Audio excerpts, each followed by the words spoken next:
so to build upon what I talked about last night, understanding anatomy, and I think this ties in with what Jeremy talked about today. Hinge. Okay, hinge is a word that I use a lot and that I think is really critical to moving efficiently. So what I'm going to try and do is I'm going to run through here, show you some pictures of Hall of Fame pitchers, and then I'm going to hopefully be able to pull up some video of a couple guys that I think are future Hall of Famers, probably the most elite movers in the big leagues right now, and then hopefully I can show you some video to contrast some kids that I've coached in the past, high school age, young and younger kids, and then I've got video of a professional guy who did not move very well. So hopefully you can learn something from this.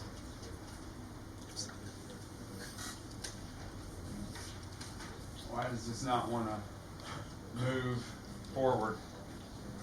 Luke, question. This doesn't want to move forward for me.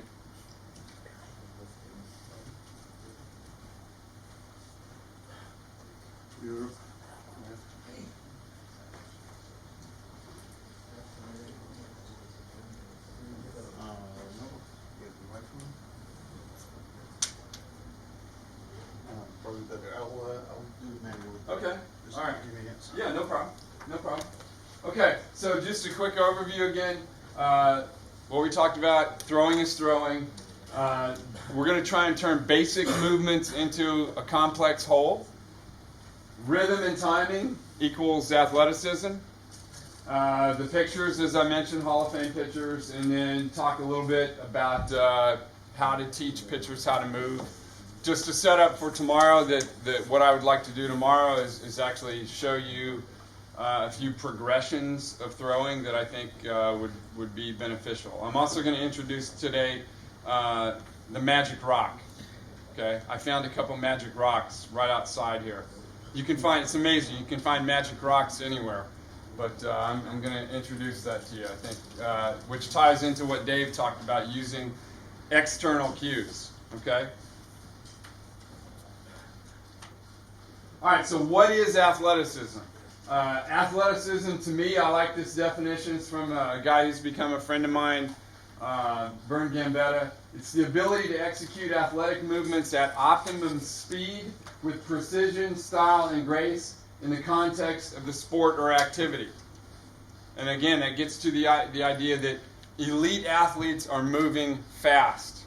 That oftentimes we see, oh wow, look how smooth he is, how rhythmic. Man, it looks so easy. And then you put him up on video next to a non-elite athlete, and you don't realize just how fast that guy was moving. They move fast. You cannot throw something hard without moving fast. It's just impossible. So rhythm, to me, what rhythm is, and I talk to pitchers a lot about rhythm and timing. And rhythm is being able to coordinate your arms and legs while moving your core. That gets to what I think is the style and grace. That when we see athletes that move with style and grace, we're seeing that rhythm, that their arms and legs are coordinated in sync while they are moving their core. Timing, when it comes to pitching, to me, is simply rotating on time. That's the precision, okay? So I thought I'd throw this picture in here. These pictures that I mentioned last night: gymnasts, martial artists, ballet. If you just look at those still pictures, what do you see in the martial artists? The picture below.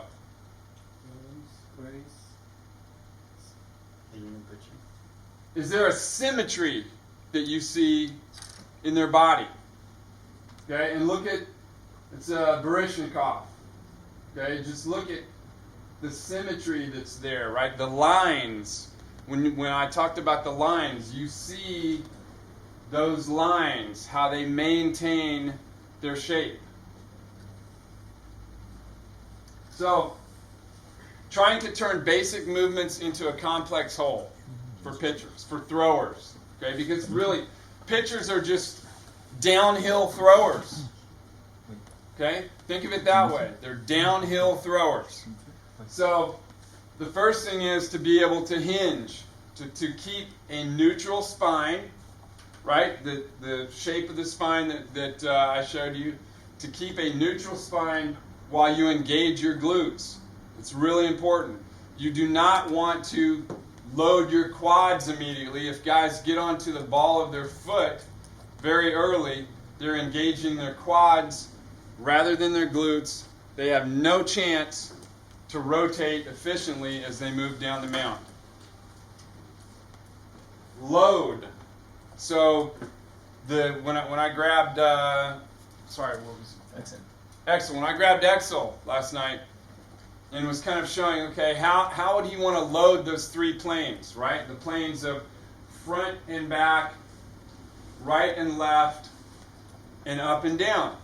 Okay, that's what you want to do. You want to load those three planes. You want to stretch the core, if you will. And one reason why you need to have a strong core to be an efficient thrower is you are pulling your limbs away. Okay, your arms, your legs, the shoulder, the hip. You're pulling them away from the core. If you don't have, as Jeremy talked about, if you don't have a stable pelvis, if you can't keep your pelvis stable, if you can't control your spine, right? And all of those muscles that I showed, the micro muscles of the spine and in the core, if they're not strong enough, you are not going to be able to load efficiently as you are moving your limbs away from your center. The last piece then is simply rotating. And if you think back again to the spinal engine, you're going to rotate the thoracic spine, you rotate the pelvis, you create separation by this tilting and twisting of the spine, and because of the shape of the spine, it allows us to do that.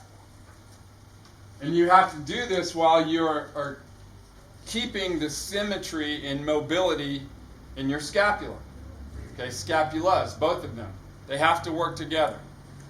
And so there are some common mistakes that people make when they throw that creates issues with those 17 muscles that attach to the scapula that inhibits how the scapula of your throwing side will move.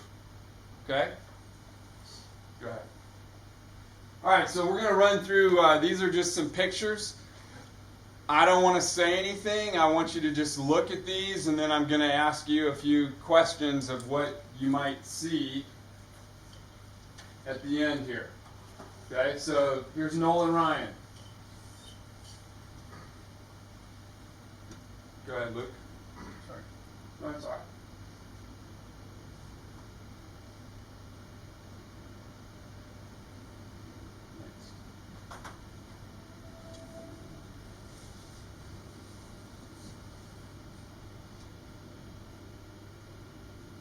Greg Maddux,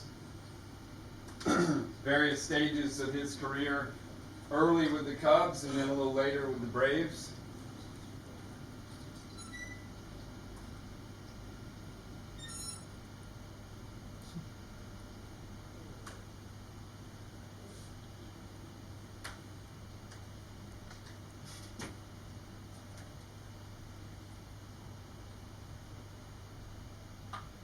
Next. This is Don Sutton. One of the things that you have to think about with Hall of Fame pitchers, what do you have to be a Hall of Famer? A long career. Longevity has to be part of your career. Okay, you can't have happen what some of our guys, minor league guys that I would work with in the rehab group, that phrase that they had. You can't make the club from the tub. Hall of Fame guys like Don Sutton. Don Sutton pitched for 22 years, I believe. And if I'm right, I don't know that he ever spent a single day on the DL. So he had to be doing something right. All of these guys, Maddux, Maddox might have had one trip to the DL for a toenail or something like that, but and Nolan Ryan pitched 26 years. He was 46 years old, still throwing 90 plus miles an hour. Bob Gibson.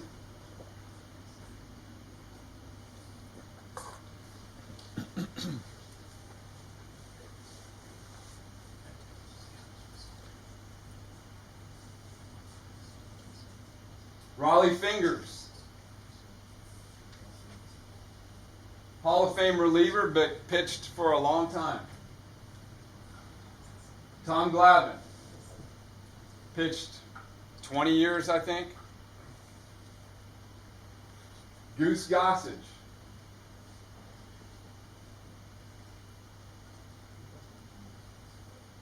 Ferguson Jenkins.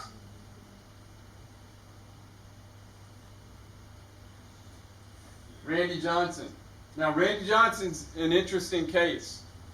Okay, this was a guy who pitched into his early 40s, really didn't develop, let's say, until he was 26, 27 years old. He was drafted, went to University of Southern California, a really good baseball school. Was okay, big, tall guy, he's 6'10", threw hard, but then he gets into pro baseball. He was with the Expos, and he floundered for several years. So think about the difficulties that a 6'10" pitcher might have. And especially, most 6'10" guys are going to be long and lean people. Okay, they just are. So just think about the difficulties you have in throwing a baseball when you are that long.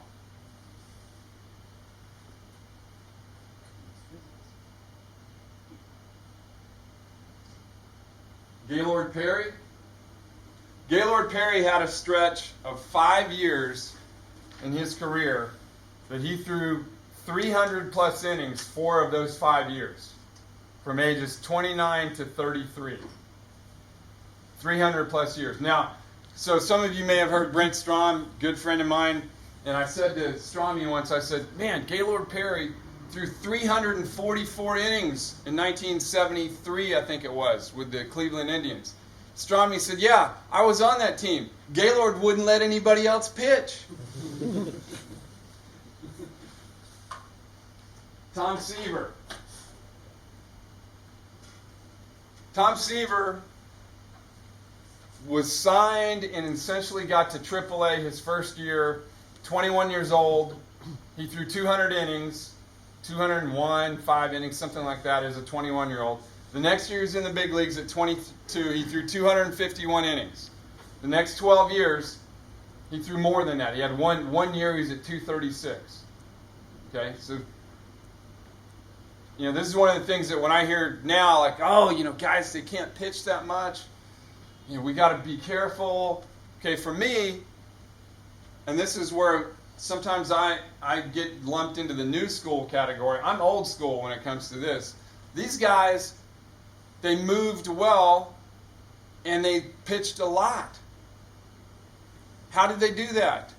We know more about the body, nutrition, exercise science. We know more now than we did 40 or 50 years ago, but yet our pitchers can't throw 100 pitches.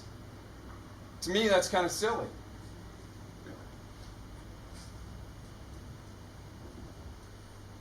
Okay, this is one of my favorite sequences right here. This is Roger Clemens. And this is Clemens with the Astros, so he's 40-some years old here. And you see the symmetry here, and from above, this is really pretty cool. Here's the first one, then here, then to here, and to here. All right, so throw out some things that just popped into your head that kind of struck you as you saw those pictures of Hall of Fame guys. Anything. That straightened out leg that they have as they drive forward, you don't see that very much. This right there, that's hinging. Okay? The tree plane. The tree plane. Okay? All of them, they use the tree plane. Yeah, they're all kind of loading in those three planes, right? And it starts at the top. What you see there with this kind of move. Yes. How do they keep from getting sweepy with the leg extended like that? Okay, well I'll come back to that one. Well, what might not just be a little related, but I think what popped in my mind was they're more athletic. They were more athletic in these times, not in the way of today. The development goes specification, more and more and more. And back in the days, Yeah. you were trained more broadly. You did different sports, or you Yeah. did different movement that made your body have to adjust to different situations, that build muscles in different parts of your body that you might not use these days anymore, or not that often, that gave you strength and more stability and stuff like that. Yeah. So, and due to the specifications or specializations today, where you're like focused on one sport and you just practice, like for example in soccer, you just kick, basically, it's just one movement. You're more coordinated. Yeah, yeah. I think one of the things, again, Dave touched on this, Jeremy touched on a little bit, that being athletic and just moving. I think at times we get into, and the example of Mitch Keller that Dave gave was a really good one, that we can fall into this trap of, oh, you gotta be real pretty and you've got to look like a pitcher. No, you're a thrower moving downhill. But yet you see there's all of those guys, okay, this little move, if I said to you, again, going back to what I asked Axel, if I said, you got a ball in your hand and I want you to throw it as far as you can in that direction, what are you going to do? Can't take any crow hop, no crow hop, just right here. What am I going to do? That's probably what I'm going to do. And I've seen that I did a little exercise with one of our minor league pitchers with the Cardinals this year, that this kid was struggling, and I mean, he had a good arm, but the velo wasn't coming out. And so we're in Peoria, Illinois, where he played, and we're on the bullpen. And off in the distance, you could see the downtown, and there was this building that's like 7 stories high. And I said, okay, you see that building? It's probably like half a mile away or so. I said, I want you to pretend like you're going to throw the ball to the top of that building. And what do you think he did? He made that move right there. Okay, so if you think about just the idea, because if I want to throw far, what else do I have to do? I have to throw hard, fast. Ball's not going very far if it's not moving fast. Okay, so the intent to throw far and hard, if I want to go up out here, okay, now all I have to do is say, oh, my intent is really the same, but rather than up here, I'm going down here. That's where the batter is. Right? So just think about that. Any other things that anybody saw? Anything that's stuck out? Especially Nolan and Maddox, just the consistency from a young age to an old age. The bodies were changing, but the pitchers were the same. Yes. Yes, you see that. I like to joke that even if I pull up pictures of Fat Maddox, the last year or so of his career, that you could see he had gained some weight. Same movement. Same movement. Any others? Okay? All right. So, can everybody see this picture? Okay. These two. This is two skeletons here. So this is a really, really important picture in my mind. I found this, I don't know, maybe 20 years ago. Finally made a lot of sense of it. I added the degrees here. Okay, 20 degrees. Just ended up being random, but so which of these two? You can see there's a little difference. Can everybody see the difference in these two pictures? And then if you look here, this how it's blown up, right, of where the humerus and scapula is. So here's the scap, humerus, okay? Can everybody see the differences? All right? One of those is the correct way to throw, and one would get somebody hurt quickly. Which is the good one? How many of you say the left one is the good one? Anybody say the left one is the good one? How many of you say the right one is the good one? Beautiful. The right one is the good one. Why? Somebody offer? Yes. Because everything is in line. Shoulder, center of your body and the shoulder. Yeah, what else? I would expect that the true alignment on the other arm that you only see partially, you can see that straight line coming from the left. Okay, so with the left, Yes. yeah, so here, yes. It's always talking about symmetry and aesthetics. Uh-huh. It just looks right. What would that signify? What would that signify if I got to this position? Okay, yep, symmetry. What did I do efficiently? Rotate it. Okay? The left one you drag your That is arm drag. Okay? That is what that signifies. Okay? If you've heard that term, it's a term I like to use. You know, guys, dragging his arm. If you don't rotate on time, you're not going to be able to get your humerus in this position. It's lined up with the scap. Okay? And you see here how, okay, so this is one where I said last night, yes, the elbow has to extend before the shoulder internally rotates. Yes? On a timeline, where exactly do you take this picture? Is this just before the underarm, the hand snaps forward, or where is it in the timeline?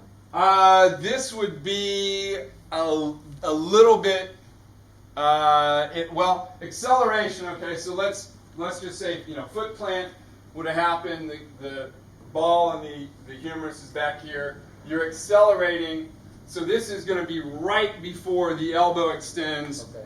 and then the shoulder internally rotates. Okay. Okay? Can you Yes. stand back to the Clemens one from above? And Yeah, see yes, let's do that. Luke, can you go back the frame? Yeah, right here. Okay, so that's Tom. You're right. This is a really good example. Okay, so watch here how Clemens, his arms are symmetrical. He's begun to rotate here. Okay, he's begun to rotate. Still symmetrical.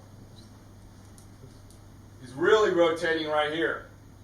Okay, and you see how the ball dropped in, and if you remember some of those pictures, actually run it back to Maddox for me. Okay, yeah, we'll come back. Look at Seaver, right there. How the ball dropped in behind his head. Now go back.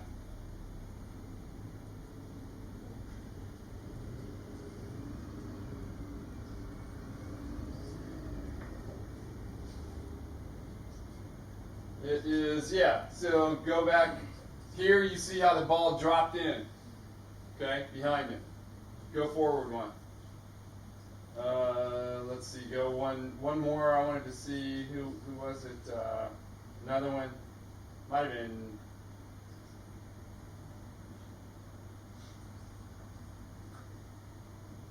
Go back to Gibson for me. I want to point something out. It's a really good picture of Gibson. All right, right there. What do you see right here? There's something that sticks out to me in his upper body. And it's related to the skeletal picture. Tom? front arms down by coming down to the side already. Right. His front shoulder, okay? Would you say he's trying to stay closed? No. Okay? Staying closed is false. Okay? Totally false. If I try to stay closed, right, by keeping this front shoulder here while I get here, can my scaps work together? No, not at all. Okay? If I'm in this position, right, with my thumb down here because I'm trying to stay closed while I have my arm in this position, I'm externally rotated here and I'm internally rotated here. My scaps cannot work together. But what you see in all of these Hall of Fame guys is that as you rotate, and Stefan, tell you what, I want to use you for a second here. You're an athletic guy, right? I hope so. Okay, come here for a second.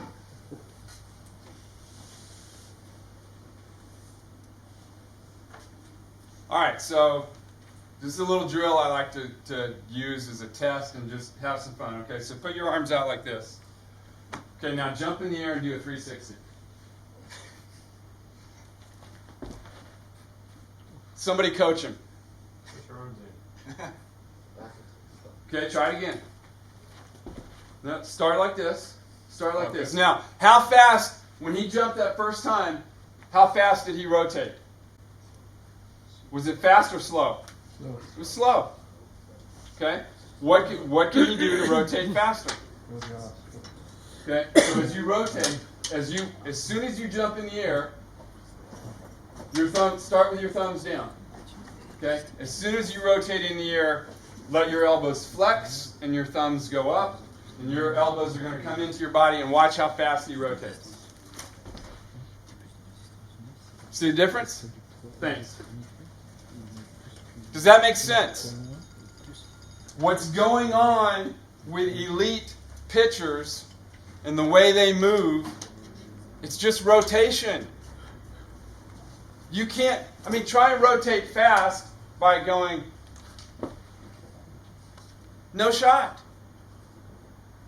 You have to let the elbows flex as you rotate, your scaps roll down together, everything becomes connected, because what will happen is, as your scaps roll down, your shoulders externally rotate, what just happened to my spine?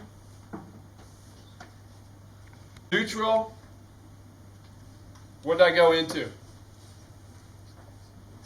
Extension. I created an arc, okay? A big arc. You can see it in Gibson right here. Okay? He goes from here, look at the 45.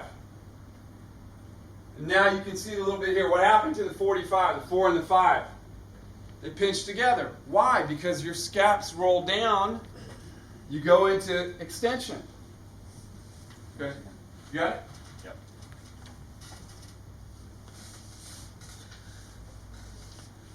You see fingers doing it there. Okay, and look at it. There's the symmetry here that you see with the front arm and the front leg. Right? It just helps you rotate to be on time. Look at Johnson's front shoulder. Okay? Same position that you saw in Gibson. Gaylord Perry. He's probably pretty close to that position that you see in the skeleton.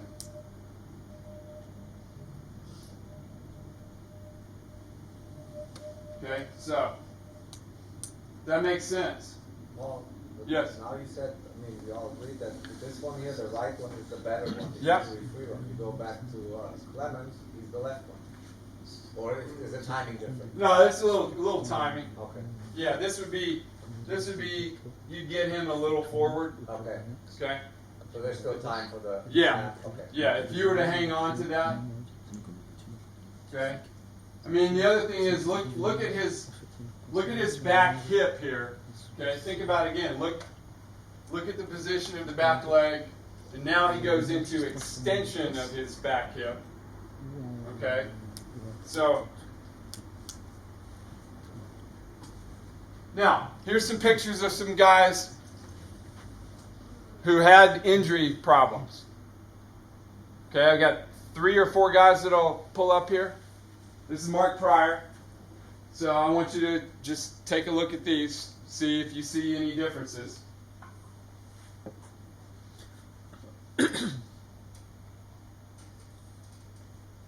Okay, we got Joel Zumaya up here. Joel Zumaya was a really hard thrower. His career was, here he is, and he's gone within about 2.5 years.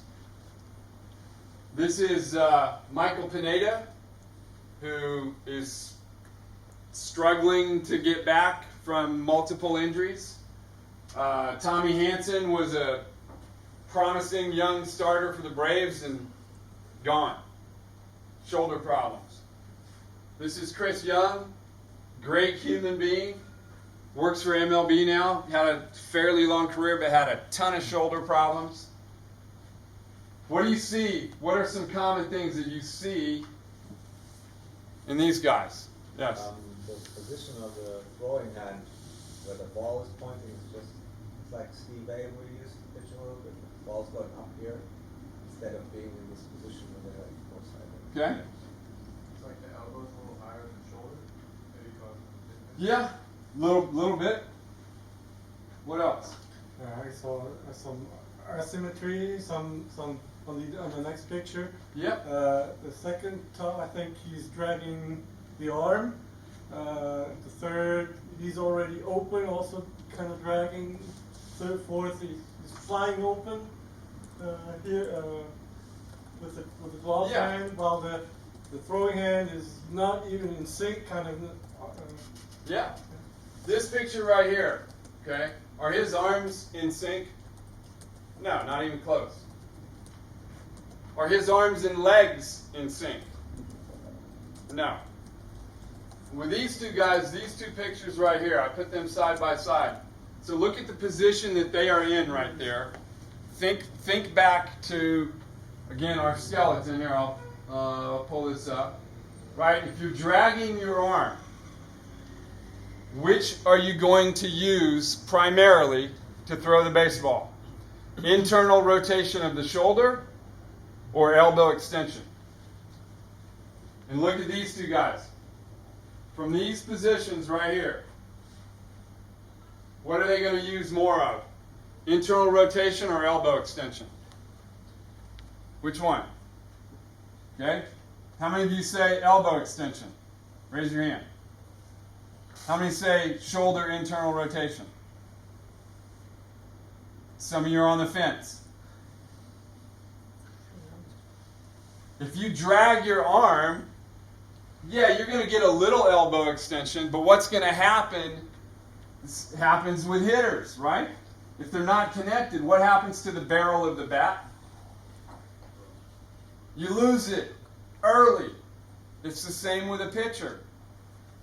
If you're not connected, you're not rotating on time, you get out in this position, the elbow begins extending early, and now all I have left is a lot of shoulder internal rotation, which A, is going to put more stress on the shoulder, and B, it's going to put more stress on the elbow, because the elbow, if I were to hang, when you're throwing a baseball, essentially, it's like hanging a 50-pound kettlebell off of your hand. Okay, so you get out in this unstable position, and then you flip this over, it's not going to be real fun for your UCL. But if I were to get in this position, right, or here, I could take that 50 pounds and I could internally rotate it all day long, and there's no stress on my elbow. Okay, does that make sense? So can you get me hooked up there? Yep. All right. Okay, so before I show a couple videos here, anybody have any questions right off the top of your head? Comments? What's the reason they're not throwing 100 pitches per game anymore, or try to reduce it? Or? Well, I think one thing that's happened is that first of all, medical people are more involved. Okay. Look, we need doctors, but oftentimes in my view, the research just tells us what has happened. It hasn't necessarily told us why. Okay, this is why I highly recommend that you look up Hiroshima, the fellow I mentioned last night, and you pull up the research studies he's done. It's mind-blowing stuff. Okay, he lays it all out as to what's going on and what causes stress on the arm, the elbow, the shoulder. Okay, and it's basically it's posture. Okay, it's what's happening with the spine. So, and as pitchers are making more and more money, they're a bigger asset, and so it's just like anybody here own a $500,000 car? I didn't think so. Okay. If you own a $5,000 car, how often are you going to drive it? All the time, right? Do you worry if it gets a little ding on it, a little scuff here and there? No. If you owned a $500,000 car, would you drive it to the grocery store? Probably not. Okay, that we all of a sudden like, whoa, man, you get a little nick on it. Oh man, oh gosh, I gotta buff that out, and you gotta get it looked at. I think there's a little of that goes on. So, all right, we ready? All right, so let me pull up.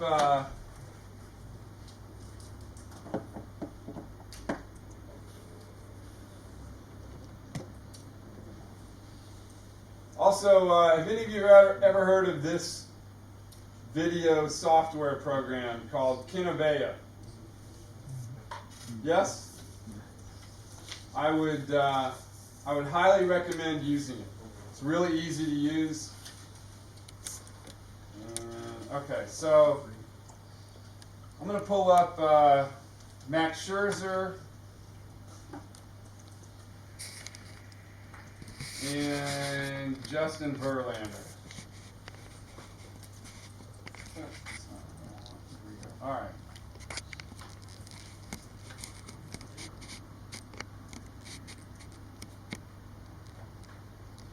Okay, this video is 240 frames per second, same camera.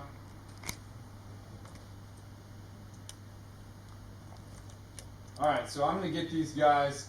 I got them synced up to ball release, and let's run it back here a little ways.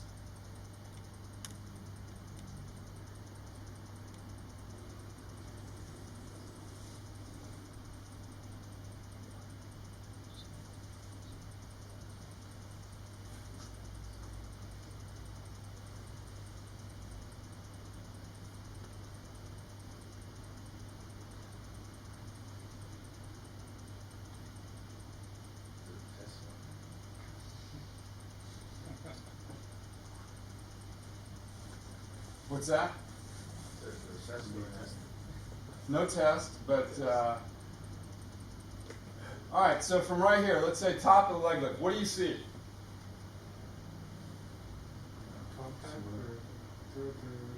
They look pretty similar. Where's their front knee? Front knee's kind of going this way, right? Okay. What do you see with their leg and their arm? Yeah. Okay, so now if we run it forward,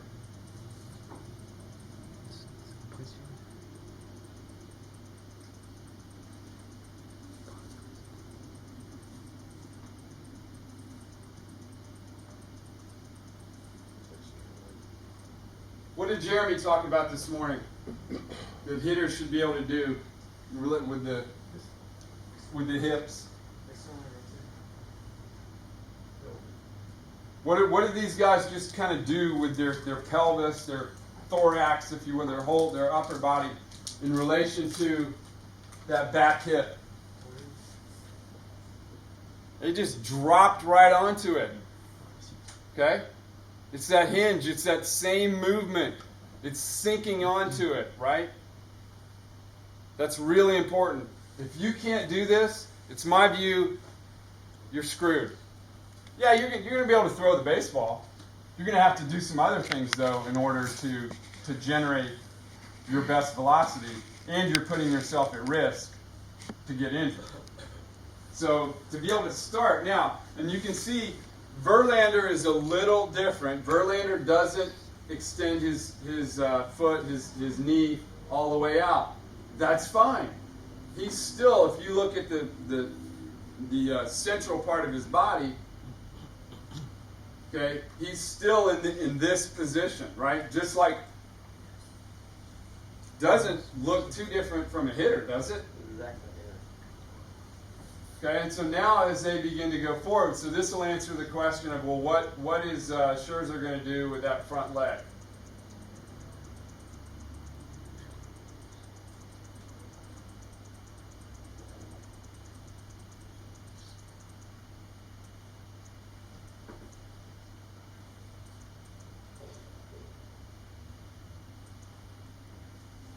So what do you see right here? What did they just do? Think in terms of the spiral line that I showed you. Okay? So that line of fascia is coming up here. It's going from the left hip to the right shoulder, under and around. What have they just done?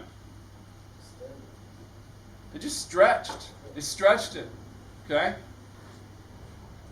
Look at the back hip, the back knee. Look at that angle. Are they driving their back knee in? No. Where is the weight on their back foot? What part of their foot is the weight on? Heel, I'd take. Ankle. It's on the ankle joint. It's not on the ball of their foot. It's not on the ball of their foot. Okay? You are not going to be able to rotate. Those of you that play golf, try making a really consistent golf swing if you're on the balls of your feet. It's not going to happen. Okay? So, now you can have your arm, which I would try and teach. Okay? With the front arm, I would teach it same way. Okay? And let's see. I'm sorry, what's your name again? No, yeah. Jeremy, yeah. Come here for a second, since you're a pitcher. And you're athletic. Try to be as well. All right, so stand here. Go ahead and have your hands together. Okay? And actually, let's do this. So try and get to this position. Get your knee to about there. Okay, so extend that knee. Okay. Now, is it easier for you to really load up that side if your glove arm would be here, or if your glove arm is here? Which feels more stable for you? Out here. Okay. So to have guys feel stable, to me, to get to this position is way easier than here. I think, now, Verlander does it? Okay, good enough. Thank you. It's easy. Okay. So, yeah, you can do that. Justin Verlander is a really strong human being. Okay? Very strong. Very good athlete. So, now as they continue to go forward, okay, what are they going to do? So they're pretty much, how can you tell that Verlander and Scherzer have loaded, have stretched about as far as they can? How can you tell right here? As they're moving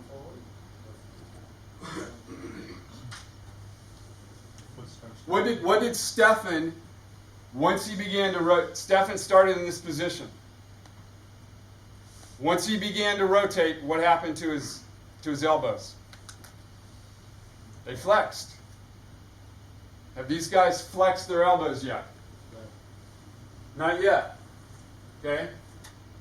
But they're going to, right about now. Because that's where they begin to rotate. Watch their belt buckle. Watch the jersey, the name.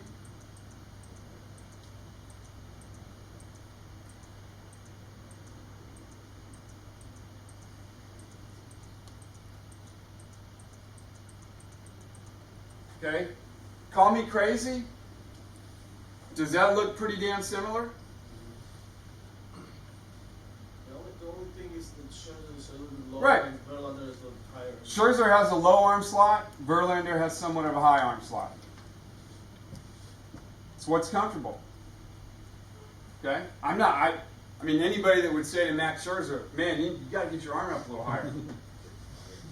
Now, here's the crazy thing. When he first went to the Arizona Diamondbacks, they tried to make him a sinker pitcher. And he floundered.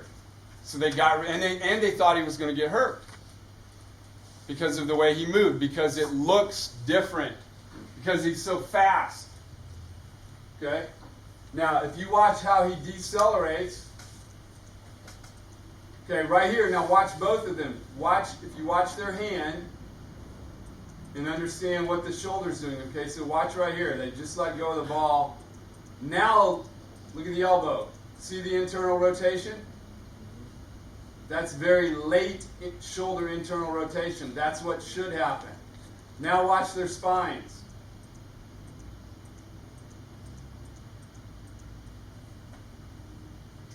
Are they in extension anymore? Jeremy? No. What are they in? Flexion.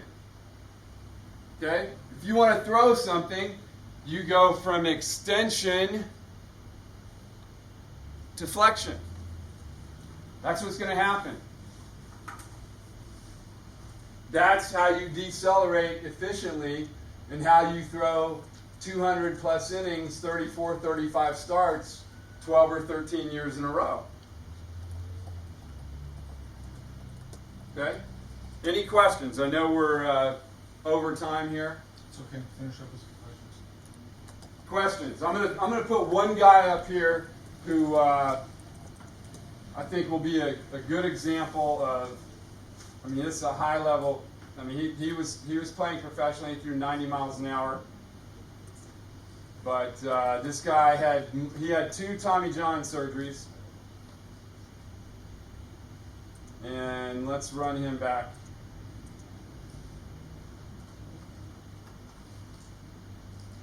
All right, so how's that look? Good or bad? How's that look? It's okay, right? It's okay. Now what's starting to happen?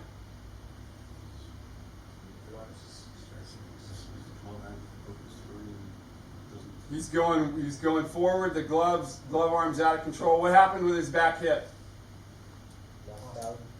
Lost it. Where's the back knee going? It's going in. Where's the weight on his back foot? Yeah.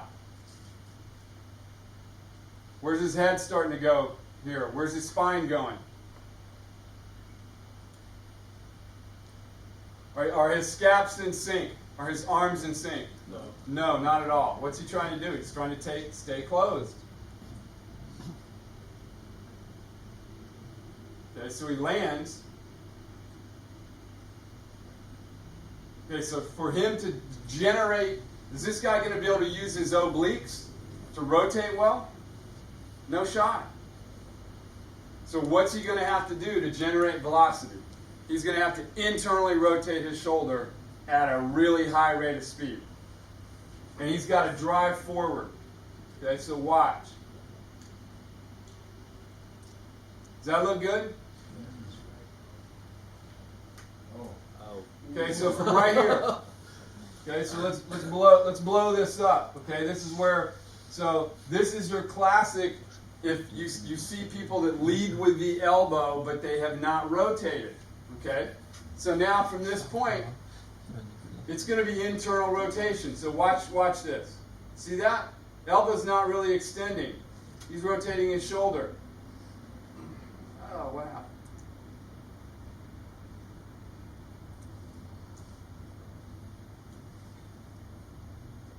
Look at that.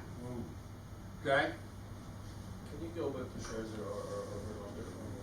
Yep. What do you want to see? More or less the moment of self-evaluation. Okay? All right, so right here. You can kind of tell when his front arm begins to flex.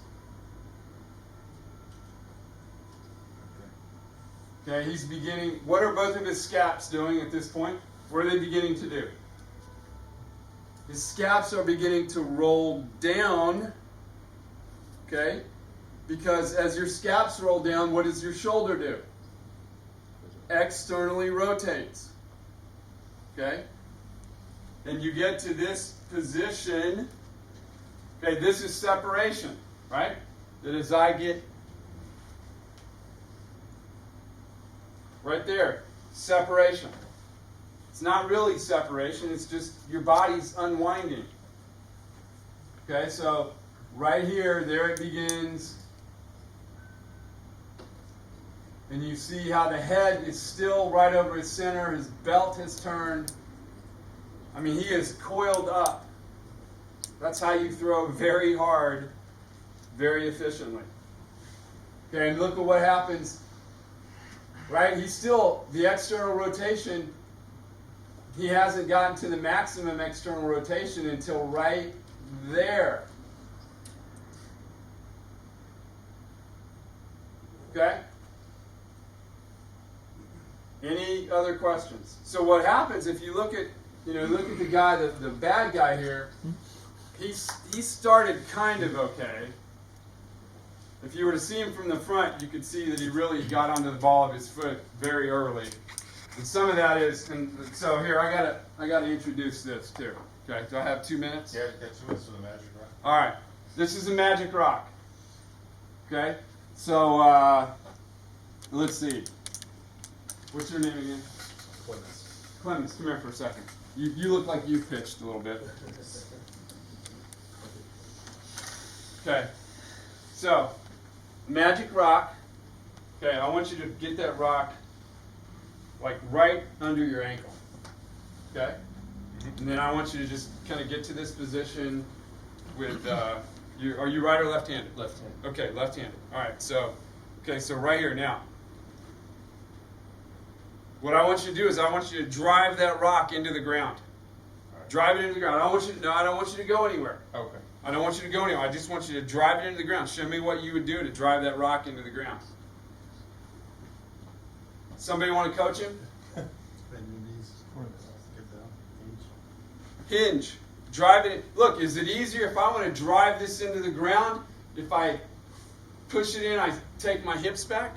Okay, so here. Get to here. Now take your hips back and get low. Ha! Where's his foot go? Out. What's he doing? A one-legged squat. That's all it is. Okay? I discovered the magic rock this year in the Dominican Republic. There was some of our guys that I was working with. We have a warning track. I grabbed one. Sit here. Just put your weight into that rock. Man, you'd be amazed. Guy started doing this. Boom. Timing is great. Okay? So again, external cue. I don't have to say anything really. If you get guys to understand, look, drive that rock into the ground. Okay? They focus on pressing that into the ground, creating force. Okay? If you want to create force to move faster, that's what you've got to do. Okay? So I'm sure there's some magic rocks in Europe because I just found these right outside. An hour ago as I walked back from lunch. They were shiny though and calling his name. Okay? Here's a little smaller one that you could use for younger guys. Okay? So I'll sell these to anybody that wants them. Great job, Paul. All right, thank you.